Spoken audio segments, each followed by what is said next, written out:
नमस्कार, मैं मनोज भट्ट। आप देख रहे हैं इंडिया टुडे ग्रुप का फार्मर डिजिटल प्लेटफॉर्म किसान तक। लोकसभा चुनाव 2024 से पहले देश में एक बार फिर किसान आंदोलन की तासीर गर्म होते हुए दिख रही है। 3 कृषि कानूनों के खिलाफ 26 नवंबर 2020 से 13 महीने तक चला किसान आंदोलन सबको याद होगा। दिल्ली के अमूमन सभी बॉर्डरों पर किसानों ने 13 महीने तक डेरा डाल के रखा और इस किसान आंदोलन का पटापेक्ष तब हुआ जब केंद्र सरकार ने 3 कृषि कानूनों को वापस लिया। इन 3 कृषि कानूनों को वापस लेने के साथ ही केंद्र सरकार ने किसान संगठनों को एक लिखित आश्वासन दिया कि इस प्रमुख मांग जो एमएसपी गारंटी कानून की है, उस पर केंद्र सरकार जल्द से जल्द कुछ फैसला लेगी।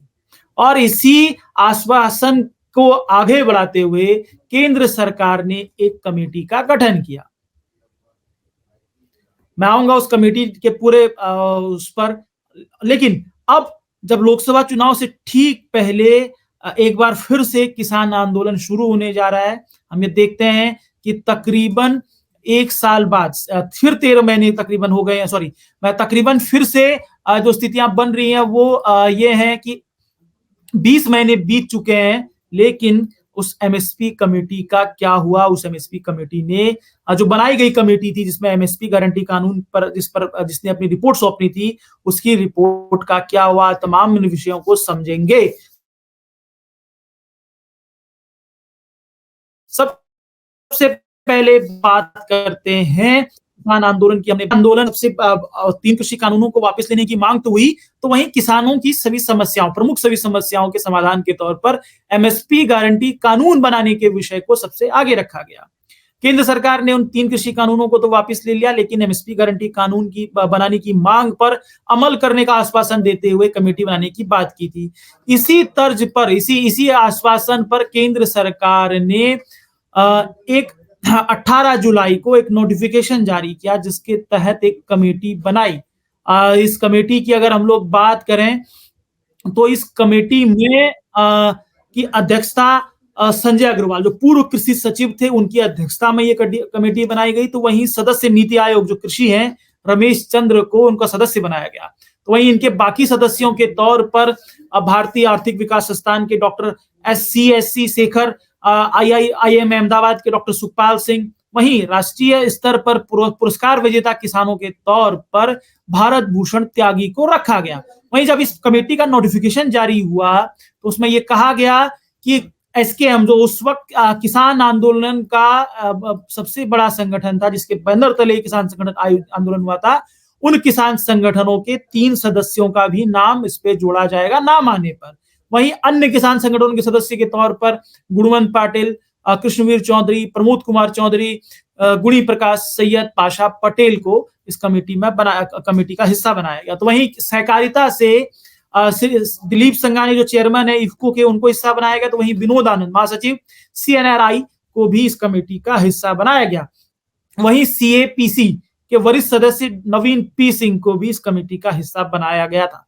वहीं कृषि विश्वविद्यालयों से P चंद्रशेखर, महानिदेशक राष्ट्रीय कृषि विस्तार संस्थान जिसे मैनेज कहा जाता है, JP शर्मा, कुलपति शेर विश्व Kashmir university agriculture science and technology Jammu, Pradeep Kumar Bisen, कुलपति जवाहरलाल नेहरू कृषि विश्वविद्यालय जबलपुर, और भारत सरकार की प्रतिनिधियों के तौर पर कृषि व किसान कल्याण विभाग के सचिव कृषि अनुसंधान व शिक्षा महानिदेशक के, सचिव खाद्य व सार्वजनिक वितरण विभाग, सचिव सहकारिता मंत्रालय व सचिव वस्त्र मंत्रालय को भी इस कमेटी का हिस्सा बनाएगा। वहीं कर्नाटक, आंध्र प्रदेश, सिक्किम के अपर ज्वाइंट सेक्रेटरी या फॉर्मर चीफ सेक्रेटरी जो कृषि हैं या आयुक्त हैं कृषि के, उनको भी इस कमेटी का सदस्य बनाएगा। इसी तरीके से संयुक्त सचिव फसल को भी इस कमेटी के सदस्य की जिम्मेदारी उस वक्त दी गई थी। तो साथ ही साथ कमेटी की हम लोग बात करें, इस कमेटी की क्या विषय रखे गए थे, इस कमेटी ने जिस पर काम करना था, मैं उस कमेटी के विवाद के बारे में भी बात करूंगा, इस कमेटी ने अब तक क्या किया इस पर भी बात करूंगा। तो इस कमेटी का जो विषय उस वक्त रखा गया था प्रधानमंत्री नरेंद्र मोदी की, जिसे प्रधानमंत्री एमएसपी कमेटी के तौर पर भी जाना जाता है, जो किसान संगठनों के ने जिस तरह की मांग की थी कि एमएसपी गारंटी कानून बनाने की, उस आश्वासन के बाद इस कमेटी को बनाया गया था। तो इस कमेटी के 3 मुख्य विषय रखे गए थे, जिसमें एमएसपी, प्राकृतिक खेती और फसल विविधीकरण। एमएसपी के तौर पर यह तय किया गया था कि देश के किसानों के लिए एमएसपी मिले, देश के किसानों को एमएसपी मिले, इसके लिए व्यवस्था और अधिक प्रभावी तथा पारदर्शी बनाने का सुझाव देना इस कमेटी का प्रमुख काम था। वहीं अगर हम दूसरे काम की बात करें, कृषि लागत व मूल्य आयोग, जिसे हम सीएपीसी, जो हर साल प्रत्येक वर्ष एमएसपी की का सुझाव केंद्र सरकार को देता है और जिसकी सुझावों पर केंद्र सरकार कैबिनेट में एमएसपी को घोषित करती है। सीएसीपी को अधिक स्वायत्त यानी कि ऑटोनोमस बनाने और इसकी व्यवहार्यता को अधिक वैज्ञानिक बनाने के उपाय देने की जिम्मेदारी भी इस कमेटी को दी गई थी। वहीं कृषि विपणन पद्धति को मजबूत करने की जिम्मेदारी भी थी, जिसका उद्देश्य यही था कि देश की बदलती आवश्यकताओं के अनुसार घरेलू और निर्यात अवसरों का लाभ उठाते हुए किसानों को उनकी उपज के उच्च मूल्य हेतु लाभकारी मूल्य सुनिश्चित कर सकें। ये एमएसपी को लेकर इस कमेटी की प्रमुख जिम्मेदारियां थी। वहीं प्राकृतिक खेती को लेकर भी इस कमेटी की प्रमुख जिम्मेदारी थी कि किसान संस्थानों को शामिल कर एक मूल्य श्रृंखला विकास यानी कि जो चेन सिस्टम है उसको प्रोटोकॉल विविधीकरण व भविष्य की आवश्यकताओं के लिए रिसर्च के माध्यम से वैज्ञानिक प्राकृतिक कृषि पद्धति का क्षेत्र विस्तार करना इस कमेटी को लेकर सुझाव देना इस कमेटी का प्रमुख वो था। वहीं इसी तरीके से फसल विविधीकरण भी इस कमेटी का प्रमुख वो था, जिसमें उपभोक्ता और उत्पादक राज्यों से कृषि परिस्थितिकी क्षेत्रों की मौजूदा फसलन प्रणाली की मैपिंग करना और देश की बदलती आवश्यकता के अनुसार जो फसलन पद्धति है यानी कि जो फसल की पद्धति है उसमें परिवर्तन के लिए विविधीकरण नीति व्यवस्था हेतु एक नीति बनाने का भी उद्देश्य इसका रखा गया था। वहीं कृषि विविधीकरण करने, नवीन फसलों की बिक्री हेतु लाभकारी मूल्य मिलने की व्यवस्था करना भी इस कमेटी का काम था। वहीं सूक्ष्म सिंचाई योजना की समीक्षा और सुझाव की जिम्मेदारी भी इस कमेटी को दी गई थी। इसके साथ ही कई और विषय प्राकृतिक खेती से जुड़े हुए इस विषय में रखे गए थे। अब बात करते हैं कि इस कमेटी को लेकर सबसे पहला विवाद क्या हुआ, वो आपको एक बार दोहराना चाहता हूं। जब इस कमेटी का नोटिफिकेशन जारी हुआ उससे पहले 18 जुलाई 2022 को इस कमेटी का नोटिफिकेशन जारी हुआ। उससे पहले केंद्र सरकार ने एसकेएम से 3 सदस्यों का नाम मांगे थे। संयुक्त किसान मोर्चा, जिसे हम किसान संगठन का सबसे प्रमुख चेहरा मानते हैं, जिसके बैनर में दिल्ली के बॉर्डरों पर किसानों ने प्रदर्शन किया, जो कई किसान संगठनों का एक बड़ा संघ के तौर पर निकलकर सामने आया था। उससे केंद्र सरकार ने 3 किसान नेताओं के नाम मांगे, जिसमें जिन 3 किसान नेताओं को इस कमेटी का हिस्सा बनाया जा सकता है। लेकिन जब नाम मांगे गए तो उसमें एसकेएम ने इस कमेटी को कमेटी की रूपरेखा की जानकारी मांगी थी। सरकार ने कमेटी की रूपरेखा की जानकारी नहीं दी, लेकिन उसके बाद सरकार ने इस नाम के साथ कि 3 सदस्यों के नाम जब जारी होंगे तब इसमें शामिल कर लिए जाएंगे। लेकिन उसके बाद एसकेएम ने इस कमेटी में शामिल होने से मना कर दिया था। उस समय संयुक्त किसान मोर्चा के नेता जैसे योगेंद्र यादव हैं, जो मौजूदा वक्त में राहुल गांधी के साथ न्याय यात्रा निकाल रहे हैं, उन्होंने इस कमेटी को खारिज कर दिया था और बहिष्कार करने की बात की थी, क्योंकि उनका यह कहना था कि कमेटी के अध्यक्ष जो हैं पूर्व कृषि सचिव संजय अग्रवाल ने ही 3 कृषि कानून बनाए थे और उन्होंने इस बात का विरोध किया था कि अर्थशास्त्रियों के नाम पर इन कानूनों के समर्थकों को इसमें रखा गया है। इस आधार पर कमेटी को खारिज कर दिया गया था। एसकेएम ने दूरी बनाई थी। अब बात करते हैं कि एसकेएम जो कमेटी बनी थी एमएसपी पर, उसने इन 20 महीनों में अब तक क्या किया है। इसका जवाब जो है, इसको लेकर बीते दिनों संसद में भी बात हुई है। संसद में तेलंगाना से आने वाले सदस्य हैं, जिनको हम लोग कह सकते हैं कि बीआरएस, भारतीय राष्ट्र समिति के सदस्य संसद हैं। उन्होंने सदन में, जिन्हें बी लिंगैया यादव कहते हैं, उन्होंने इसको लेकर सवाल पूछा था कृषि मंत्री से कि एमएसपी कमेटी ने क्या हुआ है। जबकि एक तरफ हम देख रहे हैं कि किसान आंदोलन करने की मूड पर हैं, किसान आंदोलन कर रहे हैं, आंदोलन करने की तैयारी की तरफ मूव करते हुए दिख रहे हैं। तो ऐसे में अभी तक एमएसपी कमेटी ने क्या किया है, इस पर केंद्र सरकार ने विस्तार के साथ जवाब दिया है। केंद्र सरकार ने विस्तार के साथ जो जवाब दिया वो मैं आपको यहाँ बता देता हूं कि केंद्र सरकार ने क्या कहा है। केंद्र सरकार की तरफ से कृषि व किसान कल्याण मंत्री अर्जुन मुंडा ने इस सवाल का लिखित जवाब दिया है।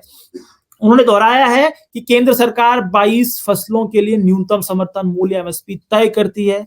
तो वहीं जो सीएसीपी की सिफारिशों के बाद, जिसमें केंद्रीय राज्य सरकारों के साथ ही केंद्रीय मंत्रालय और जो अन्य स्टेक होल्डर्स हैं उनके साथ विचार विमर्श के बाद ये तय किया जाता है। साथ ही साथ उन्होंने फिर दोहराया कि सीएसीपी समग्र मांग व आपूर्ति जैसे महत्वपूर्ण कारकों पर विचार करता है। उसमें उत्पादन लागत, घरेलू अंतर्राष्ट्रीय कीमत जो चीज़ है उसके साथ बाद ही इस पर काम करता है। वहीं उन्होंने जो कहा है कि इस कमेटी ने अब तक क्या किया, कमेटी के जवाब पर मैं सीधे आ जाता हूँ। तो उन्होंने जो जानकारी दी है कमेटी को लेकर उन्होंने कहा है कि कमेटी जो है कमेटी की ज़िम्मेदारी थी कि वो एमएसपी को अधिक प्रभावी और पारदर्शी बनाने के सुझाव दे, साथ ही साथ प्राकृतिक खेती को बढ़ावा देने और बदलती जलवायु को ध्यान में रखते हुए फसल पैटर्न में बदलाव करना के लिए सुझाव देना कमेटी की प्रमुख उद्देश्य थे।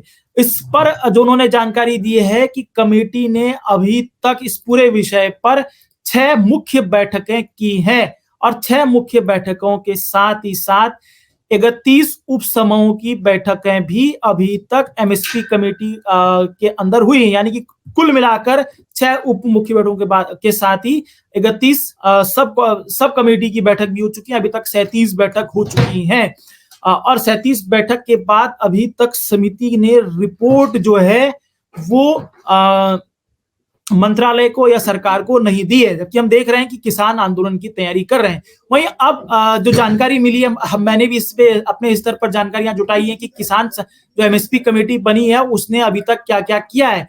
तो जो जानकारी मुझे मिली है कि वो प्राकृतिक खेती पर जो कमेटी है लगभग उसने इन 37 बैठकों में लगभग वहां पर सहमति बन गई है। लेकिन अभी तक समिति में कई विषयों पर कई सदस्यों के बीच असहमति है। इस वजह से रिपोर्ट जो है वो कहीं ना कहीं फाइनलाइज होती हुई चीजें फंसी हुई हैं। अगर बात की जाए कि जो सदस्यों का कहना है कि इसमें सीएसीपी को कुछ किसान संगठन जो किसान नेता हैं वो इस बात पे जोर दे रहे हैं कि एमएसपी के तर्ज पर किसानों को एक रिजर्व प्राइस दिया जाए। एमएसपी का विषय डब्ल्यूटीए के अधीन है तो एमएसपी, लेकिन जो अन्य राज्यों में व्यवस्था है उसके तहत किसानों को रिजर्व प्राइस का फॉर्मूले के तहत फार्मूलों के प्राइस रिजर्व कर दिए जाए। वहीं दूसरी तरफ इसको लेकर विवाद है। कई किसान जो कई पार्टी के जो कमेटी के जो सदस्य हैं वो इसको लेकर अलग अलग मत रखते हैं, तो जिसमें कई सदस्यों का मत है कि बाजार को खुला कर देना चाहिए। ये अभी तक मत है, कमेटी की रिपोर्ट के तौर पर अभी फॉर्मलाइज नहीं हो पाया। जो जानकारी मिली है कि कमेटी की रिपोर्ट संभवतः जल्द से जल्द दे दी जाए, लेकिन इसको लेकर अभी ऐसा लगता नहीं कि चुनाव से पहले कमेटी अपनी रिपोर्ट सौंपेगी। उम्मीद है कि अगर कमेटी इसको लेकर एक यूनिफॉर्म वे में आती है और कमेटी के कुछ सदस्य जो वरिष्ठ सदस्य हैं वो कमेटी की रिपोर्ट को यूनिफॉर्म में देते हैं तो ये बेहतर होगा कि किसान से चुनाव से पहले कमेटी कुछ के सुझाव एक डिस्कोर्स पैदा करेंगे। किसानों के बीच इस बात को लेकर चर्चा जरूर होगी, लेकिन मौजूदा वक्त में 37 बैठकों में अभी तक बहुत सारे विषयों पर चर्चा होनी बाकी है। हालांकि संभवतः कमेटी चर्चा कर चुकी है, लेकिन सहमति के तौर पर अभी कहीं ना कहीं बहुत होना काम बाकी कमेटी की तरफ से है।